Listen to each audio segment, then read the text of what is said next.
సరే ఇప్పుడు నెక్స్ట్ ఏంటి మీ టార్గెట్ ఏంటి, ఏం చేద్దామని? నా టార్గెట్ ఏంటంటే ఇంకా ప్రెసెంట్ ఇంకా కొంచెం ఇంకా అప్గ్రేడ్ అవుతూ ఉండాలి. సాఫ్ట్వేర్ అంటే ఒకటే స్టేబుల్ కాదు, ఇంకా అప్గ్రేడ్ అవుతూ ఉండాలి, కొత్త కొత్త నేర్చుకుంటూ ఉండాలి. సో ఇప్పుడు కొత్తగా వచ్చే స్టూడెంట్స్ ఎవరైతే ఉంటారో వాళ్ళకి ఏం చెప్తారు? దేంట్లో అయినా జావా అయినా .NET అయినా పైథాన్ అయినా బేసిక్స్ చెప్తారు. కానీ మన ఇన్స్టిట్యూట్ లో ఏంటంటే C#, angular, like .NET related అయితే మన సార్ C# ఎక్కడ చెప్పుడు. లైక్ హైదరాబాద్ లో మన సార్ తోపు దాన్ని అదొక్కటి సరే నిజం సార్, కానీ అదొక్కటి మనం సార్ దగ్గర నుంచి గ్రాస్ప్ చేసుకొని మనం నేర్చుకున్నాం అనుకో, ఐటీలో మనం ఆపేటోడు అవ్వట్లేదు. అది ప్రోగ్రామింగ్ లాంగ్వేజ్. C# అనేది ఒక .NET వాళ్ళకి కోడింగ్ రాసడానికి లాంగ్వేజ్. దాని బేస్ తోని మనము లైక్ ఏ టెక్నాలజీని ఈజీగా నేర్చుకోవచ్చు. సూపర్ 30 లో నిజంగా సూపర్ స్టూడెంట్స్ ఉన్నారు సార్. సో ఇలా మొత్తం ఇంకా 28 మంది ఉన్నారా? ఉంటూనే అందరికీ జాబ్ కంటిన్యూ అంటే ఎన్ని బ్యాచెస్ ఉన్నాయి? అంటే సూపర్ 30 లో 30 మంది ఉంటారు. పాత సూపర్ 30 వాళ్ళు ఒక 10-15 మంది మిగిలి ఉంటారు. ఇప్పుడు ఎలా ఉంటది అంటే ఇది 30 మందిని ఒకేసారి తీసుకోం మేము. వారానికి ఒక 4 మెంబర్స్ 5 మెంబర్స్ యాడ్ అవుతారు. వీళ్ళని 30 మందిని మళ్ళీ స్ప్లిట్ చేస్తాం. 10 మంది 5 మంది ఒక 10-15 రోజులు జాయిన్ అయిన వాళ్ళంతా ఒక బ్యాచ్ అలా ఉంటది. కానీ నాకు చెప్పాలి ఏంటంటే, నేను ఫస్ట్ ఇంటర్వ్యూ రోజు సార్ కాల్ చేశాడు, నేను వెళ్దానన్నా, నా సిలబస్ అయిపోలేదు అంటే యాంగులర్ నేను ఓన్ గా నేర్చుకుంటున్నా. అప్పటికి మన రమేష్ సార్ ఉంటారు, అప్పుడు నేను జాయిన్ అయిపోయాను. నా యాంగులర్ ప్రిపరేషన్ అయిపోయింది. ఓన్ ప్రిపరేషన్ అంటే మనకి లైక్ అక్కడక్కడ టచ్ ఉంటది, అంత క్లారిటీ మనకు కూడా ఉండదు. ఆ సార్ వచ్చాక నాకు ఇంకొన్ని రోజులు ఇంకొంచెం నేర్చుకుంటే కనీసం 1 month అయినా నేర్చుకుంటే బెటర్ ఉంటది అని నాకు అనిపించింది.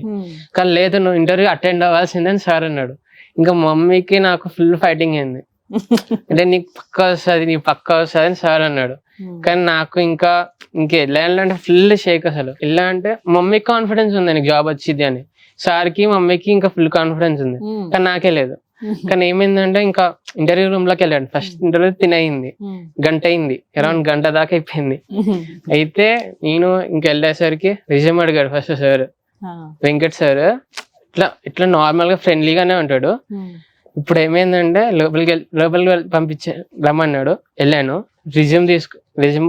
రిజ్యూమ్స్ ఇవ్వ ఒకసారి అన్నాడు. లైక్ నాకు కొంచెం ఫుల్ ఫియరింగ్ ఉండే, ఇంకా ఫుల్ షేక్ అవుతుంది.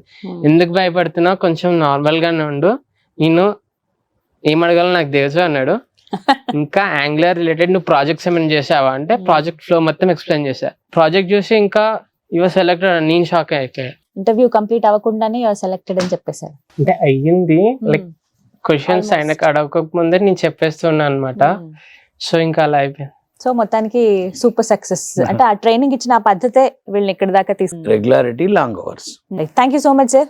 మీ తరపు నుంచి మళ్ళీ ఒకసారి మీ అందరికి, అంటే మీ ఇద్దరికి ఆల్ ది బెస్ట్ చెప్తున్నాను. ఇంకా రీచ్ అవ్వాలి. మరి ముఖ్యంగా మీరు అంటున్నారు కదా ఇంకా డ్రీమ్స్ చాలా ఉన్నాయి అని చెప్పి, సో అవి ఇంకా ఫుల్ఫిల్ చేయండి. టార్గెట్స్ ఎప్పటికప్పుడు పెంచుకుంటూ ఉండాలి కాబట్టి మనం అలా మీరు ఇంకా సక్సెస్ అవ్వాలని మనస్ఫూర్తిగా కోరుకుంటున్నాను. సరే, ఇలాంటి వాళ్ళు మీరు ఇంకా తయారు చేయాలని విష్ చేస్తున్నాం. రైట్. సో విన్నారు కదా, ఆర్ఎన్ రెడ్డి ఐటీ స్కూల్ అండి. చాలా మంది నేను ముందుగా చెప్పినట్టుగా డ్రీమ్ ఉండిపోతుంది ఐటీ ఫీల్డ్ లో సెటిల్ అవ్వాలని, దానికి తగ్గట్టుగా ట్రైనింగ్ దొరక ఇబ్బంది పడుతూ ఉంటారు. అది కూడా ట్రైనింగ్ అంటే నార్మల్ గా వచ్చి వెళ్ళిపోవడం, అరాకొర నేర్చుకోవడం కాకుండా పక్కాగా ఎటువంటివైతే అవసరమో, ఎలాంటి కోర్సెస్ ఇంపార్టెంటో, ఇంటర్వ్యూకి ఏ విధమైన నాలెడ్జ్ తో అటెండ్ అవ్వాలి, ఇవన్నీ కూడా స్కిల్ఫుల్ గా మిమ్మల్ని తయారు చేసేటువంటి వన్ అండ్ ఓన్లీ ప్లేస్ అండి. వన్ స్టాప్ సొల్యూషన్ అని చెప్పొచ్చు RN Reddy IT school. So ఇందులో భాగంగా మీకు ఇంకా ఏమైనా డౌట్స్ ఉన్నాయంటే కనుక నేను స్క్రీన్ మీద నెంబర్ ప్రొవైడ్ చేస్తాను, ఒకసారి కాల్ చేసి వివరాలు కనుక్కోండి. మీ పేరెంట్స్కి ఒకసారి ఇలాంటి వీడియోస్ చూపిస్తే, ఇగో మాకు కొంతగా స్కోప్ ఉంది, నేను ఐటీ ఫీల్డ్ లో సెట్ అవుదాం అనుకుంటున్నాను, ట్రైనింగ్ తీసుకోవాలనుకుంటున్నాను, ఇలాంటి ప్లేసెస్ కరెక్ట్ అని మీ పేరెంట్స్కి మీరు సజెస్ట్ చేయొచ్చు. పేరెంట్స్ ఎవరైనా చూస్తే కనుక మీ పిల్లలకి ఒకసారి ఇవి చూపించండి, వాళ్ళకి తెలుస్తుంది. అడ్రస్ కూడా నేను స్క్రీన్ మీద డిస్ప్లే చేస్తాను, కాల్ చేసి ఫుల్ డీటెయిల్స్ తెలుసుకోండి. ఇది వాళ్ళ వీడియో. నమస్తే.